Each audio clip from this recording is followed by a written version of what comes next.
Hello everyone, welcome back. Syntax series के इस तीसरे वीडियो में मैं आज आपको कुछ बहुत ही विशेष बताने जा रहा हूं, इसलिए वीडियो को पूरा देखिएगा क्योंकि इसमें मैं इनडेफिनिट आर्टिकल्स ए और एन के वे 12 रूल्स बतलाने जा रहा हूं जिनके अनुसार आपको ए और एन का प्रयोग ऐसे सेंटेंसेस में हमेशा करना चाहिए।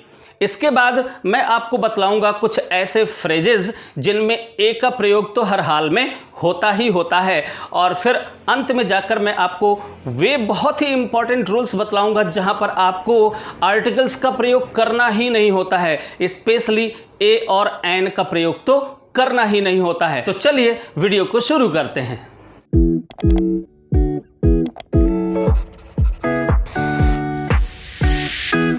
तो डियर स्टूडेंट्स, वीडियो शुरू करने से पहले मैं आपको दो बातें बतला देना चाहता हूं और वो बड़ी ही इंपॉर्टेंट हैं। जरा ध्यान से सुनिए। इस वीडियो के अंदर मैं आपको जो 12 रूल्स बताने जा रहा हूं, पढ़ाने जा रहा हूं, वो किसी भी बुक में आपको एक जगह इकट्ठे नहीं मिलेंगे। इसलिए आपको चाहिए कि प्रत्येक स्लाइड का एक स्क्रीनशॉट ले लें और उसे अपनी नोटबुक में नोट कर लें। और दूसरी बात यह है कि ये जितने भी 12 रूल्स आप बोर्ड में देखेंगे उन रूल्स का डिस्कशन सुनना आपके लिए बहुत ज़्यादा ज़रूरी है, क्योंकि उस डिस्कशन में ही वास्तव में वो सारी बातें छुपी हुई हैं जो आपको समझनी चाहिए। तो चलिए अब हम देखते हैं पहले रूल को। Before a singular countable noun in general sense. तो जनरल सेंस का मतलब सिर्फ इतना है कि अगर किसी भी सेंटेंस में कोई सिंगुलर नंबर का काउंटेबल नाउन रखा हुआ है तो उसके पहले एक आर्टिकल जरूर लगेगा। हालांकि उसका वहां पर कोई खास मतलब नहीं होता है। हाँ, जब द का प्रयोग करेंगे तो उसका एक खास मतलब जरूर हो जाता है, लेकिन इस वीडियो में मैं आपको ए और एन के यूजेस बतलाने जा रहा हूं। तो जरा देखिए इसका क्या मतलब है। एग्जाम्पल देख करके आपको बेहतर तरीके से समझ में आएगा। तो जरा देखिए यहां पर क्या लिखा हुआ है, आई हैव पेन। अगर आपसे हिंदी में यह पूछा जाए क्या तुम्हारे पास पेन है, तो इसका इंग्लिश ट्रांसलेशन क्या बनेगा, do you have a pen. यहां पर अ पेन आपको कहना पड़ेगा, लेकिन हिंदी में हम नहीं कह रहे हैं। हिंदी में जरा ध्यान से देखिए, सुनिए जरा, क्या है, क्या तुम्हारे पास पेन है, डू यू हैव पेन। हमने हिंदी में ये पूछा है, लेकिन इंग्लिश में जब आप उस सेंटेंस को ट्रांसलेट करेंगे या आप इंग्लिश में उस सेंटेंस को बोलेंगे तो आपको ये कहना पड़ेगा, do you have a pen, क्या तुम्हारे पास पेन है। और अगर कोई आंसर भी दे रहा है तो वो क्या कहेगा, yes I have a pen. और हिंदी में अगर आंसर देगा तो क्या बोलेगा, हाँ मेरे पास पेन है। वहां पर वो आर्टिकल का यूज नहीं कर रहा है। तो ध्यान दीजिए कि यहां इस तरह के सेंटेंसेस में ए या एन का कोई खास मतलब नहीं होता है, बट अगर यहां पर आप द का प्रयोग करेंगे तो उसका एक खास मतलब जरूर होगा। अब आप यहां पर वैसे तो नॉर्मली अगर ये सेंटेंस लिखा हुआ है तो आप ए या एन का ही प्रयोग करेंगे, बट यहां पर अगर आप द का यूज कर देते हैं तो इसका एक खास मतलब हो गया। अब वो खास मतलब क्या है कि ये जो पेन है ये डेफिनिट हो गया, यानी निश्चित हो गया। अब अगर हमें आंसर में ये सेंटेंस बोलना है तो पीछे से कुछ ऐसे सेंटेंसेस बोले जाने चाहिए हिंदी में पहले, फिर मैं उसी को इंग्लिश में बोलता हूँ। क्या तुम्हारे पास वो पेन है जो मैंने तुम्हें कल दिया था। इंग्लिश में क्या बोलेंगे, do you have the pen I gave you yesterday. आप द पेन बोलेंगे और फिर जब आंसर आएगा तो आप क्या कहेंगे, yes I have the pen. जी हाँ, मेरे पास वह पेन है। कौन सा पेन है, जो मैंने कल आपको दिया था। तो यहाँ पर अगर द लगा देते हैं तो ये पेन हो जाता है डेफिनेट। लेकिन मैं यहाँ पर फिलहाल आपको द नहीं पढ़ा रहा हूँ, आपको मैं सिंपली क्या पढ़ा रहा हूँ, ए और एन का प्रयोग पढ़ा रहा हूँ। तो देखिए ज़रा, यहाँ पर अगर आप ए या एन का प्रयोग करते हैं तो यहाँ पर ए और एन का कोई खास मतलब नहीं है, केवल और केवल ग्रामर की ज़रूरत को पूरा करने के लिए यहाँ पर ए और एन का प्रयोग किया जा रहा है। दूसरा सेंटेंस भी देखिए जरा, राखी इज़ एक्सट्रीमली ब्यूटीफुल गर्ल। अगर हम यहाँ पर बोलते हैं राखी बहुत ही सुंदर लड़की है, तो यहाँ पर हिंदी में हमें एक लगाने की ज़रूरत नहीं है ना, बट इंग्लिश में हमें ग्रामर की ज़रूरत को पूर्ण करना है। और देखना यह है कि यहाँ पर अगर कोई एक सिंगुलर नंबर अनकाउंटेबल नाउन रखा हुआ है तो उसके पहले तो एक आर्टिकल बनता ही बनता है, वो चाहे ए हो या एन हो या द हो। अब ज़रा देखिए यहाँ पर एक चीज़ मैंने ये खास जानबूझ करके आपके सामने यहाँ पर एक एडजेक्टिव और एक एडवर्ब को लिखा हुआ है। तो ध्यान दीजिए, यहाँ पर यह है नाउन। इस नाउन के लिए आपको यहाँ पर एक आर्टिकल का यूज़ करना पड़ेगा, बट मैं आपको उसकी पोजीशन बतला रहा हूँ। अगर नाउन अकेला हो तो उसके पहले आप ए का प्रयोग कर दीजिए, क्लियर, ए या एन का प्रयोग कर दीजिए। अगर नाउन अकेला नहीं बल्कि उसके पहले कोई एडजेक्टिव रखा है तो जो पोजीशन होगी ए या एन की वो कहाँ होगी, एडजेक्टिव से पहले होगी। और अगर उस एडजेक्टिव को मॉडिफाई करने वाला कोई एडवर्ब रखा है तो एडवर्ब से पहले आप उस ए या एन का प्रयोग करेंगे। यहां पर ये एक्सट्रीमली है। और ध्यान दीजिए एक बात और, ए यानी जो आर्टिकल होता है ए या एन, उसके ठीक बाद वाले वर्ड को देखा जाता है। वो कोई एडजेक्टिव हो सकता है, वो कोई एडवर्ब हो सकता है, कोई एडजेक्टिव हो सकता है, ठीक है ना। और अगर वो एडवर्ब या वो एडजेक्टिव या वो नाउन जिसके ठीक पहले आपको ए या एन का प्रयोग करना है, उस वाले शब्द को देखना होगा। क्या उस शब्द को जब हम बोलते हैं, प्रोनाउंस करते हैं, तो प्रोनाउंस करते समय जो उसका फर्स्ट साउंड निकलता है वो वॉवेल स्वर निकलता है क्या? जी हाँ, यहाँ पर देख रहे हैं एक्सट्रीमली, तो ए निकल रहा है, यहाँ पर वॉवेल साउंड है, इसलिए आपको यहाँ पर एन का प्रयोग करना पड़ेगा। मेरे ख्याल से आपको ये बात बहुत अच्छी तरह से समझ में आई होगी। अगर नहीं समझ में आई है तो एक बार फिर से आप रिवाइंड करें और फिर से देखें। अगला रूल देखते हैं, और अगले रूल में क्या है, in its original numerical sense of 1। आप तो जानते ही हैं कि ए और एन का जो ओरिजिनल सेंस होता है वो होता है उसका न्यूमेरिकल। न्यूमेरिकल का मतलब 1 2 3 4। जी हाँ, तो ए या एन का जो असली मतलब होता है वो तो एक ही होता है ना। जी हाँ, एक मीन्स 1 के सेंस में। जी हाँ, तो आप ध्यान दीजिए कि ए और एन का प्रयोग यहाँ पर तो जनरल सेंस में किया गया है। यहाँ पर 1 या 2 से मतलब नहीं है, बट कई सेंटेंसेस ऐसे होंगे जहाँ पर उसका न्यूमेरिकल सेंस आएगा तो ए आएगा, उसके स्थान पर 1 नहीं आएगा। अब कहेंगे सर 1 कब आएगा और ए कब आएगा, तो इसके लिए तो मुझे आपको एक अलग ही वीडियो बनाना पड़ेगा। तो पेशेंस रखिए, मैं आपको दूसरा वीडियो जल्दी ही इस पर दूंगा कि कहाँ पर ए का प्रयोग करते हैं और कहाँ पर 1 का प्रयोग करते हैं। दोनों का मतलब एक ही होता है। लेकिन यहाँ पर जरा देखिए क्या निकल करके आ रहा है। कौन सा रूल है आपका, न्यूमेरिकल सेंस जब उसका 1 निकले यानी 1 निकले। जरा देखिए यहाँ पर 12 इंचेस मेक, 12 इंचेस मिलकर बनाते हैं, क्या बनाते हैं, फुट। अब 1 फुट बनाते हैं या 2 फुट, यहाँ पर स्पष्ट आ रहा है कि 12 इंच मिलकर 1 फुट बनाते हैं। क्लियर, यहां पर आपको ए रखना पड़ेगा। अगर यहां पर 24 इंचेस आप लिखेंगे तो क्या बनेगा, 24 इंचेस मेक 2 फीट, आप ऐसा लिखेंगे। तो यहां पर जो ए का मतलब है वो ये वाला मतलब नहीं है, बल्कि यहाँ पर उसका न्यूमेरिकल सेंस है। तो जहाँ पर 1 का अर्थ लगाना हो वहाँ पर भी आपको ए लगाना पड़ेगा, ठीक है। अब ए आप पूछ सकते हैं कि 1 का प्रयोग भी कर सकते हैं, तो नहीं, कहाँ पर और कब कर सकते हैं मैं आपको किसी आगे वाले वीडियो में ज़रूर बतलाऊंगा। तो दूसरी बात तो ये हुई, दूसरा रूल ये हुआ। जैसे एक सेंटेंस यहाँ पर और भी लिखा हुआ है, वर्ड टू द वाइज, बुद्धिमान व्यक्तियों के लिए एक शब्द ए लगाना पड़ेगा। यहाँ पर 1 वर्ड नहीं बल्कि ए वर्ड लगाना पड़ेगा। एक शब्द भी किसी बुद्धिमान व्यक्ति के लिए या बुद्धिमान व्यक्तियों के लिए एक शब्द भी पर्याप्त होता है। तो यहाँ पर एक शब्द पर जोर दिया जा रहा है, यानी यहाँ पर ए का जो मतलब है वो क्या है, 1 वर्ड। लेकिन यहाँ पर हम 1 का प्रयोग नहीं करेंगे। फिर से वही बात, मैं आपको इस पर अगला एक वीडियो ज़रूर दूंगा, ठीक है। अब जरा यहाँ पर इसको भी देख लेते हैं। यहाँ पर आपने द लगाया है। जी हाँ, द कहाँ पर लगा है, एडजेक्टिव से पहले, लेकिन उसके बाद कोई नाउन नहीं है। तो एक छोटी सी इन्फॉर्मेशन है, आपको दे देता हूँ। जब कभी भी कोई एडजेक्टिव रखा हो और एडजेक्टिव से पहले द रखा हो और उस एडजेक्टिव से रिलेटेड कोई नाउन ना हो, तो वो वास्तव में नाउन का ही काम करता है और वो प्लूरल नंबर में होता है। इसका सेंस क्या है, बुद्धिमान लोग, ठीक है ना। वैसे वाइज तो क्या है, एडजेक्टिव है। तो चलिए ये क्लियर हुआ। वैसे इसके बारे में मैं डिटेल्ड आपको जो इन्फॉर्मेशन है, जानकारियां हैं, वो तो मैं जब मैं आपको डेफिनेट आर्टिकल पढ़ाऊंगा उस समय आपको ये सारी चीजें बहुत डिटेल में बतलाऊंगा। अगला रूल देख लेते हैं। और तीसरा रूल क्या है, in the sense of any to single out an individual as the representative of a class. Class का मतलब यहाँ पर क्या है, वर्ग या जाति।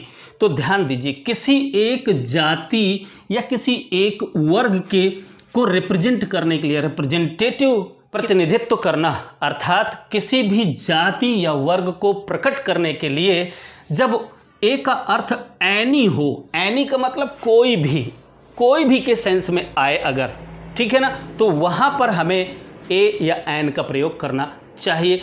ये बात भी आप बेहतर तरीके से तभी समझ पाएंगे जब मैं आपको एग्जाम्पल डिस्कस करूंगा। तो डिस्कशन बहुत ज़रूरी है, ध्यान से सुनना। इसलिए ज़रा देखिए यहाँ पर क्या लिखा हुआ है, प्यूपिल।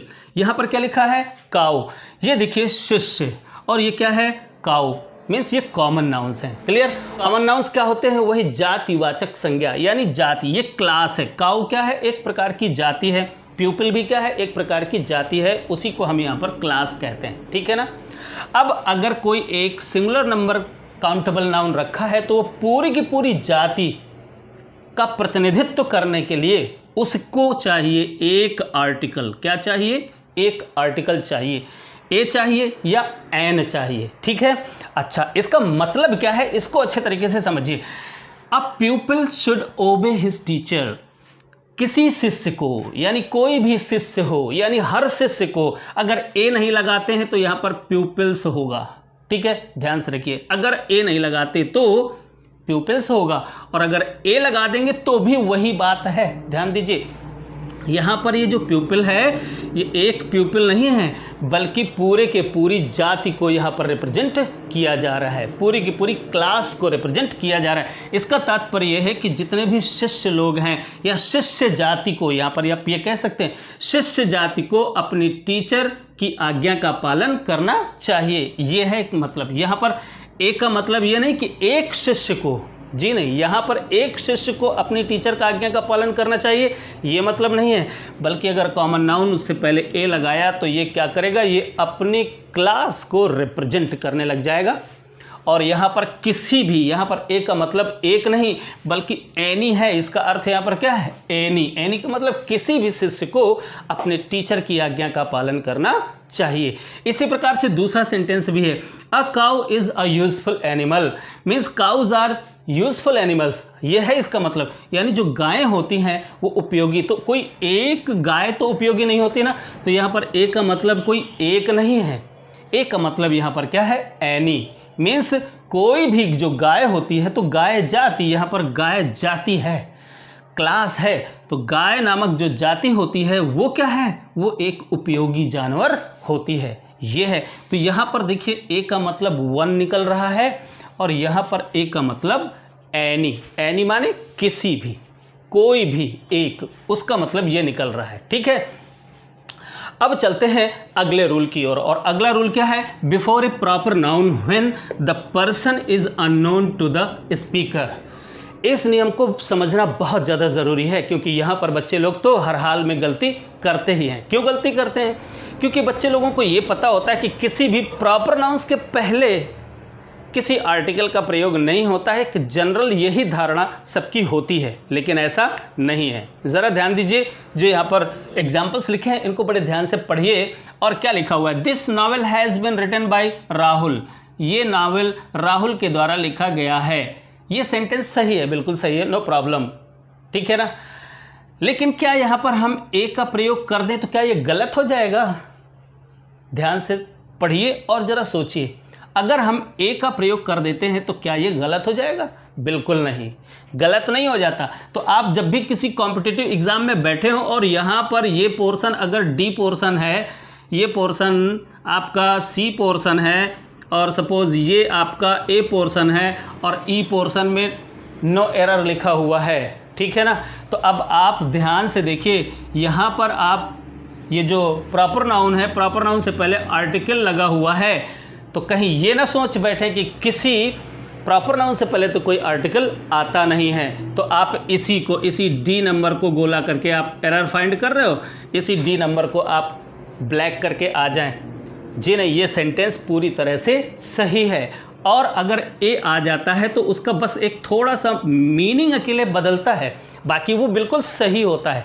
यहाँ पर भी ए आ सकता है और यहाँ पर भी ए आ सकता है। ये देखिए, किशन प्रॉपर नाउन है, राहुल प्रॉपर नाउन है, लेकिन दोनों के पहले ए आ सकता है। लेकिन इसका मतलब थोड़ा सा चेंज हो गया, मीनिंग सेंस थोड़ा सा चेंज हो गया। क्या हुआ इसका मतलब, ध्यान से सुनिए।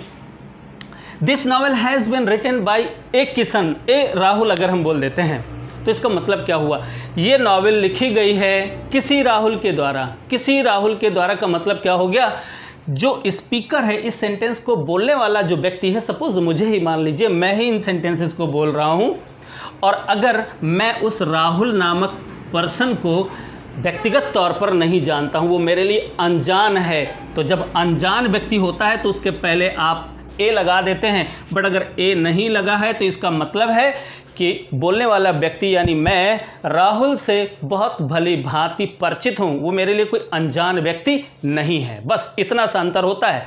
अगर ए लगा देंगे तो ये अनजान हो गया, और अगर आर्टिकल हटा देंगे तो अनजान नहीं रह गया, अब वो मेरे लिए परिचित व्यक्ति हो गया। तो ये जो पोर्शन है, यहाँ पर बहुत सारे बच्चे लोग गलती करते हैं। बहुत अच्छे से इस बात को अपने दिमाग में रखिएगा।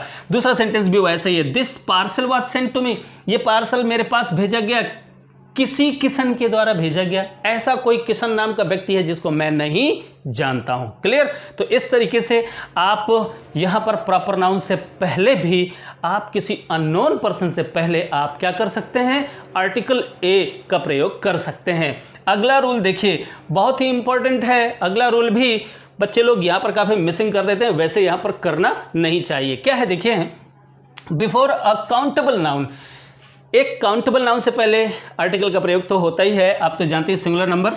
और लेकिन व्हाट के बाद देखिए कुछ एक्सक्लेमेटरी सेंटेंसेस होते हैं। इन एक्सक्लेमेटरी सेंटेंसेस आप लोग ऐसे सेंटेंसेस जो एक्सक्लेमेटरी सेंटेंसेस होते हैं, व्हाट या हाउ से शुरू होते हैं और उसके बाद में एक्सक्लेमेशन मार्क लगा होता है। ओके, तो आप देख रहे हैं कि जब कभी व्हाट के बाद में एक सिंगुलर नंबर काउंटेबल नाउन रखा होता है तो व्हाट के तुरंत बाद यहाँ पर एक आर्टिकल का होना ज़रूरी है। वो ए हो सकता है या एन हो सकता है, ये तो डिपेंड करता है इसके आगे वाले जो शब्द है उसके साउंड पर डिपेंड करता है कि ये कैसा साउंड है, तो एन लगेगा या ए लगेगा। तो ध्यान रखिएगा कि जब कभी भी कोई सेंटेंस एक्सक्लेमेटरी सेंटेंस होता है और वो व्हाट से शुरू होता है, तो व्हाट से शुरू होने के बाद आप देखेंगे कि जब भी कोई एक सिंगुलर नंबर काउंटेबल नाउन रखा हो तो उसके पहले भी आपको ए अनिवार्य रूप से लगाना होता है। ओके, तो अब चलते हैं, बढ़ते हैं अगली स्लाइड में और देखते हैं कुछ और भी बड़े ही इंपॉर्टेंट रूल्स। तो चलिए स्टूडेंट्स, जल्दी से स्क्रीनशॉट ले लीजिए, फिर कहानी को आगे बढ़ाते हैं। तो चलिए स्टूडेंट्स, देखते हैं रूल नंबर 6। और रूल नंबर 6 क्या कहता है, पर या प्रति के सेंस में आपको ए या एन का प्रयोग करना होता है। बहुत सारे ऐसे सेंटेंसेस हिंदी में होते हैं जहां पर या प्रति जैसा कोई शब्द आता है। जरा देखिए ये सेंटेंसेस तो आप और बेटर तरीके से समझ पाएंगे। जैसे लिखा हुआ है, rice sells 50 rupees a kilo. यहाँ पर ए या एन में से किसी एक आर्टिकल का यूज करेंगे जब कोई ऐसा सेंटेंस लिखा हो। कैसा कि चावल 50 रुपये प्रति किलो बिकता है। यहाँ पर प्रति किलो, जी हाँ, तो जब कभी भी प्रति किलो, प्रति सप्ताह, प्रति महीने, प्रति दिन ऐसा कोई सेंटेंस में फ्रेज हो तो उस फ्रेज को ट्रांसलेट करने के लिए आपको ए या एन में से किसी एक आर्टिकल का यूज करना चाहिए। दूसरा एग्जाम्पल क्या है, आई अर्न ₹20,000 अ मंथ। यहाँ पर क्या है, मैं प्रति महीने 20,000 रुपये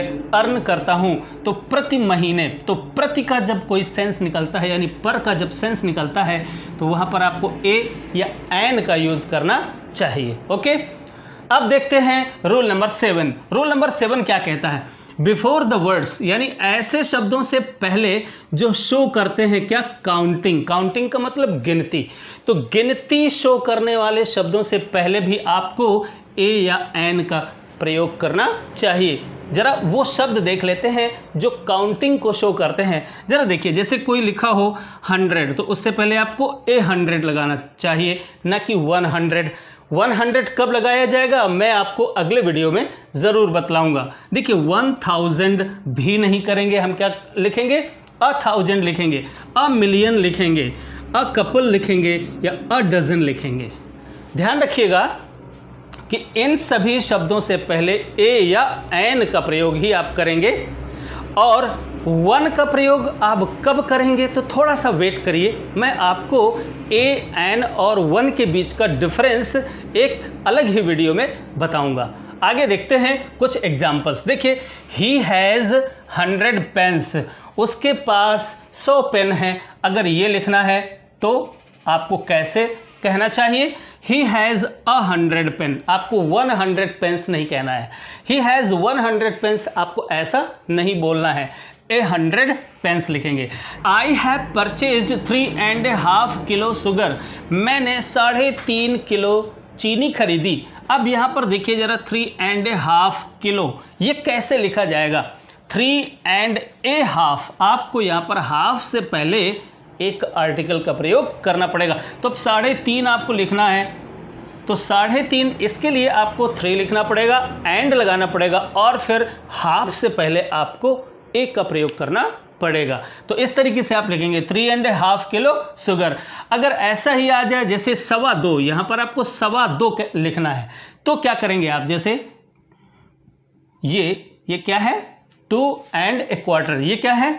देखिए जरा, सी हैज़ टू वॉक, उसे चलना पड़ता है, पैदल चलना पड़ता है 2 एंड यानी 2.25, आपको यहाँ पर क्वार्टर या हाफ से पहले आपको एक आर्टिकल का प्रयोग करना पड़ेगा। ऑलराइट, तो इस तरीके से यहाँ पर भी आप जो काउंटिंग बतलाने वाले जो वर्ड्स होते हैं उनसे पहले भी आपको एक आर्टिकल का यूज़ करना पड़ता है, बड़ी ही सावधानी के साथ आपको करना पड़ता है।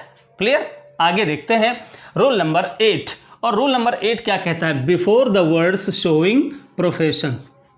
ध्यान दीजिए, पेशा या व्यवसाय प्रकट करने वाले बहुत सारे वर्ड्स होते हैं, तो उन वर्ड्स के पहले आपको हमेशा ही क्या करना चाहिए? ए या एन का प्रयोग ज़रूर करना चाहिए। देखिए ज़रा, यहाँ पर कुछ एग्जाम्पल्स लिखे हैं, जैसे कह दिया जाए ही इज़ एन MLA, आपको एन MLA लिखना पड़ेगा, ठीक है ना, यहाँ पर एन लगाना पड़ेगा।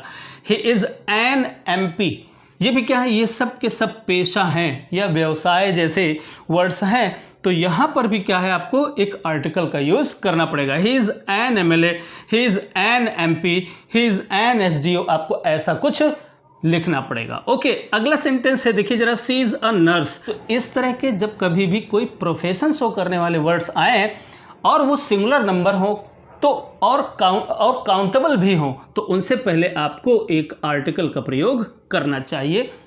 ये हुआ रूल नंबर 8। अब देखते हैं रूल नंबर 9। देखिए, बिफोर अ प्रॉपर नाउन, अब ये बहुत ही इम्पॉर्टेंट एक रूल है और जहाँ पर बच्चे लोग बहुत ज़्यादा गलतियाँ करते हैं। देखिए ज़रा, बिफोर ए प्रॉपर नाउन तो किसी व्यक्ति का नाम होता है, तो अगर किसी प्रॉपर नाउन को यूज़ किया जाए, किस तरीके से? एक कॉमन नाउन के रूप में प्रयोग किया जाए। अब ये कब होता है? ये कई बार ऐसा होता है जब हम किसी विशिष्ट व्यक्ति के विशेष जो विशेषताएं हैं, उन विशेषताओं को बताने के लिए उस व्यक्ति का नाम ही ले लेते हैं, ठीक है ना। तो ऐसे स्थिति में हमें उसके पहले एक आर्टिकल का यूज़ करना चाहिए। कुछ एग्जाम्पल्स हैं, आप बेहतर तरीके से समझेंगे। ज़रा देखिए, ही इज़ अ हिटलर, यहाँ पर क्या आपको लिखना चाहिए? ही इज़ अ हिटलर, ठीक है ना। अब ये अ हिटलर हमने लिखा, जो कि नहीं लिखना चाहिए अकॉर्डिंग टू रूल। ये क्या है? हिटलर वास्तव में एक प्रॉपर नाउन है, किसी व्यक्ति का नाम है, और उसके पहले आपने यहाँ पर ए का प्रयोग नहीं करना चाहिए। लेकिन आप इस कंडीशन में आप ए का प्रयोग या एन का प्रयोग कर सकते हैं। कैसे? क्या इसमें इस सेंटेंस का जो मीनिंग है वो क्या है? He is a despot like Hitler. यहाँ पर कहने का मतलब क्या है?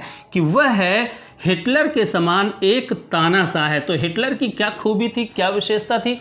हिटलर एक विशिष्ट पर्सन और उसकी एक विशेष खूबी, और वो खूबी क्या है? डिस्पॉट। तो जब हम यहाँ पर किसी को कहते हैं ही इज़ अ हिटलर, तो इसका मतलब ये क्या होता है? कि वो हिटलर है, वह एक हिटलर है, ये कोई मतलब नहीं। हिटलर का मतलब ये है कि इस व्यक्ति की जो विशेष खूबी थी, जो उसकी जो विशेषता थी, वो विशेषता हम बताना चाहते हैं इस हिटलर नामक वर्ड के माध्यम से। तो ही इज़ अ हिटलर का मतलब है he is a despot like Hitler. Clear? आगे देखते हैं, he is a second Dara Singh. अब ये दारा सिंह भी क्या है? ये भी एक प्रॉपर नाउन ही है, लेकिन हम यहाँ पर किसी व्यक्ति के लिए किसी व्यक्ति की खूबी बता रहे हैं, यानी कि ये जो व्यक्ति है वो कैसा है? दारा सिंह जैसा एक पहलवान है, एक रेस्लर है। तो ही is a wrestler like Dara Singh, इसका मतलब कुछ ऐसा हुआ। तो ध्यान में रखें कि जब कभी भी किसी व्यक्ति की विशेषताओं को किसी दूसरे व्यक्ति के अंदर बताना होता है, तो उस व्यक्ति का नाम लेकर और उससे पहले हम एक आर्टिकल का प्रयोग कर सकते हैं। तो चलिए अब आगे वाली स्लाइड में देखते हैं बचे हुए वो 3 बड़े ही इंपॉर्टेंट रूल्स, उनको ज़रूर देखिएगा, मिस मत करिएगा। अब देखते हैं रूल नंबर 10। और रूल नंबर 10 क्या कहता है? बिफोर ए वर्ब, यानी किसी एक वर्ब से पहले आपको एक आर्टिकल का यूज़ करना है। लेकिन वो वर्ब कैसी होगी, अच्छे से ज़रा पढ़ लीजिए। व्हेन यूज्ड एज नाउन, जी हाँ, जब किसी वर्ब को एज ए नाउन यूज़ किया जाएगा उससे पहले आपको एक आर्टिकल यानी ए या एन का प्रयोग ज़रूर करना चाहिए। कुछ इस तरीके से ज़रा देखिए। फॉर ए वॉक, अगर हमें वॉक को एक नाउन के रूप में यूज़ करना है, जो कि एक वर्ब है, उसको अगर नाउन के रूप में यूज़ करना है तो उससे पहले आपको ये एक आर्टिकल लगाना पड़ेगा ए। जैसे फॉर ए राइड या अ रेस्ट या अ ड्रिंक, अ बाथ। इन्हीं को मैंने एग्जाम्पल्स के थ्रू आपको समझाने का प्रयास किया है। ज़रा देखिए यहाँ पर क्या है। सी गोज़ फॉर ए वॉक, वो जाती है रोज़ टहलने, वो रोज़ टहलने जाती है, तो गोज़ फॉर ए वॉक ऐसा हम लिखते हैं। तो देखिए ज़रा, ये जो वॉक है ये एक वर्ब है और इसको हमने नाउन के रूप में यूज़ किया है, तो उसके पहले क्या होगा, ए आएगा। इसी प्रकार से Rahul has gone for a ride, ride भी एक वर्ब है लेकिन उससे पहले हमने यहाँ पर एक आर्टिकल का यूज़ कर लिया, तो ये यहाँ पर एक नाउन के रूप में यूज़ किया गया है। ठीक है ना। तो राहुल राइड के लिए गया है। राइड का मतलब क्या होता है? घुड़सवारी करना भी होता है या किसी कार को चलाना भी होता है। क्लियर। आगे देखते हैं। I want to have a rest, यहाँ पर देखिए रेस्ट करना ये वास्तव में वर्ब है। I want to have a rest, मैं आराम करना चाहता हूँ। I want to have a drink, मैं कोई ड्रिंक पीना चाहता हूँ। या I want to have a bath, मैं स्नान करना चाहता हूँ। तो यहाँ पर देखिए रेस्ट, ड्रिंक एंड बाथ ये वर्ब्स हैं और इनको नाउन के रूप में यूज़ किया गया है और उनसे पहले आपको इस आर्टिकल का यूज़ ज़रूर करना है। ओके। रूल नंबर 11 देखते हैं, बड़ा ही इंपॉर्टेंट है, बहुत अच्छे से समझिएगा इसको। Before a singular noun after many, rather, quiet and such. ध्यान से सुनिए, इन सभी शब्दों के बाद अगर कोई सिंगुलर नंबर का नाउन रखा हुआ है तो उसके पहले आपको एक आर्टिकल ज़रूर लगाना पड़ेगा, ए या एन। जैसे मैनी के बाद अगर कोई एक सिंगुलर नंबर नाउन रखा है तो उसके पहले आपको ए या एन लगाना पड़ेगा। रादर, इसके बाद भी अगर कोई एक सिंगुलर नंबर नाउन रखा है तो उसके पहले आपको ए या एन लगाना पड़ेगा। क्वाइट या सच, अगर इनके बाद कोई सिंगुलर नंबर का नाउन रखा है तो उसके पहले आपको ए लगाना पड़ेगा। जैसे एग्जांपल्स देखिए क्या है यहाँ पर, मैनी अ मैन। देखिए जरा, मैनी लिखा हुआ है, इसके बाद एक अगर कोई सिंगुलर नंबर का नाउन रखा है तो इन सिंगुलर नंबर नाउन और मैनी के बीच में इस आर्टिकल का होना ज़रूरी है। क्लियर। अगर ऐसा होता कि अगर ये जब प्लूरल नंबर में यूज़ किया जाएगा तो मैनी मेन लिख सकते हैं आप, ओके। लेकिन अगर ये कहीं सिंगुलर नंबर में लिखा हुआ है तो मैनी अ मैन ये लिखना पड़ेगा, ओके। इसी प्रकार से जैसे कह दिया जाए, it was quite impossible task. ये जो टास्क है ये सिंगुलर नंबर है, तो यहाँ पर क्वाइट के बाद में अगर सिंगुलर नंबर एक नाउन रखा हुआ है तो वहाँ पर आपको ए या एन नामक कोई एक आर्टिकल ज़रूर लगाना पड़ेगा। क्लियर। तो इस बात को आप ध्यान में रखिए, ये 4 चीज़ें हैं, इनको मेमोराइज कर लीजिए। मैनी, रादर, क्वाइट, सच के बाद अगर कोई सिंगुलर नंबर का नाउन आता है तो वहाँ उस नाउन से पहले ए या एन आर्टिकल का प्रयोग ज़रूर करेंगे। और इसी प्रकार का ये जो रूल नंबर 12 है ये भी बहुत ज़्यादा इंपॉर्टेंट है समझने के लिए। ज़रा अच्छे से समझिएगा क्या है, और ये कई बार कॉम्पिटिटिव एग्जाम्स में पूछा भी जाता है। ज़रा देखिए यहाँ पर, यदि एडजेक्टिव से पहले, सपोज किसी सेंटेंस में कोई एडजेक्टिव है और उस एडजेक्टिव से पहले ये शब्द रखे हुए हैं, क्या है, सो, एज, टू या हाउ या क्वाइट, अगर ऐसे वर्ड्स रखे हुए हैं किसके पहले, ध्यान दीजिएगा, एडजेक्टिव से पहले। ठीक है ना, ओके। तो उसके बाद और उस एडजेक्टिव के बाद अगर कोई सिंगुलर नाउन रखा है तो आपको अनिवार्य रूप से एक आर्टिकल का प्रयोग करना ही पड़ेगा। कुछ एग्जांपल्स देखिए यहाँ पर, इट इज़ टू। देखिए जरा यहाँ पर टू ये रखा हुआ है, ये जरा देखिए यहाँ पर क्या है, ये टू रखा हुआ है, एडवर्ब टू इसको बोलते हैं, और ये एडजेक्टिव रखा है। क्लियर। चूंकि ये एडजेक्टिव है इसी को मॉडिफाई कर रहा है इसलिए ये एडवर्ब कहलाता है। सो टू हैवी। अब इसके बाद अगर हैवी के बाद कोई एक सिंगुलर नंबर नाउन रखा हुआ है तो भाई ये ए रखना अनिवार्य है, मीन्स ज़रूरी है। It is too heavy a box to be lifted. इसका मतलब क्या है, ये बॉक्स उठाए जाने के लिए बहुत ज़्यादा भारी है, ठीक है ना। अर्थात ये बॉक्स इतना ज़्यादा भारी है कि इसे उठाया नहीं जा सकता है। आप जरा गौर करिए, टू लगा है, फिर ये एडजेक्टिव लगा है, क्लियर। हाँ, अगर ये टू के बाद एडजेक्टिव है, एडजेक्टिव के बाद सीधे इन्फिनेटिव दिया हुआ है तो कोई दिक्कत नहीं है, फिर नो प्रॉब्लम, फिर आपको यहाँ पर ये नाउन भी नहीं होगा और ये आर्टिकल भी नहीं होगा। लेकिन एडजेक्टिव के बाद अगर कोई एक नाउन है और वो नाउन सिंगुलर है तो उसके पहले ए ज़रूर आता है, ठीक है ना, ये एक रूल है। इसी प्रकार से देखिए जरा, Imran is not so big a fool. Imran इतना बड़ा मूर्ख नहीं है जितना कि लोग समझते हैं, क्लियर। अब आप जरा देखो, Imran is not so big a fool, यहाँ पर देखिए जरा, सो लगा है, जैसे यहाँ पर टू लगा है वैसे यहाँ पर सो लगा है, उसके बाद एक एडजेक्टिव दिया हुआ है और एडजेक्टिव के बाद एक नाउन दिया हुआ है। तो इस एडजेक्टिव और इस नाउन से पहले इस आर्टिकल का होना ज़रूरी है, अदरवाइज सेंटेंस रॉन्ग हो जाएगा, क्लियर। आगे देख लेते हैं, हाउ सीरियस अ क्राइम। वही बात है, यहाँ पर भी क्या आ गया, हाउ के बाद यहाँ पर एडजेक्टिव है और एडजेक्टिव के बाद में एक सिंगुलर नंबर नाउन रखा हुआ है, तो वहाँ पर आपको ए ज़रूर लगाना पड़ेगा। तो इन बातों को आप ज़रूर ध्यान में रखेंगे। अब आप इस स्क्रीन में दिए हुए कुछ ऐसे फ्रेजेस को देखिए और इनको बड़े ध्यान से देखिए, साथ ही साथ इनको मेमोराइज भी कर लीजिए, क्योंकि ये जो फ्रेजेस हैं और इन फ्रेजेस में जहाँ पर आर्टिकल का यूज़ किया गया है वो हमेशा ही उसी स्थान पर होते हैं, और विदाउट आर्टिकल अगर आप इन फ्रेजेस का प्रयोग करते हैं तो वो सेंटेंस आपका रॉन्ग माना जाएगा और वहाँ पर आपके नंबर कट जाएंगे। तो अच्छे तरीके से इन्हें भी नोट कर लीजिए। अब अगली स्लाइड में हम देखते हैं कि आर्टिकल्स का प्रयोग कहाँ कहाँ नहीं किया जाता है।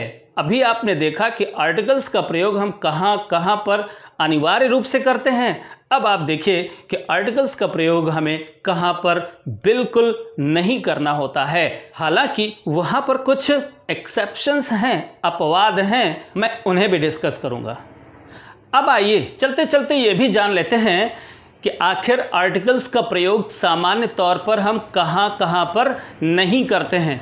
ये बातें भी आपको बहुत अच्छी तरीके से ध्यान में रखनी चाहिए कि हमें आर्टिकल्स का प्रयोग विशेष रूप से ए और एन का प्रयोग कहाँ पर नहीं करना है।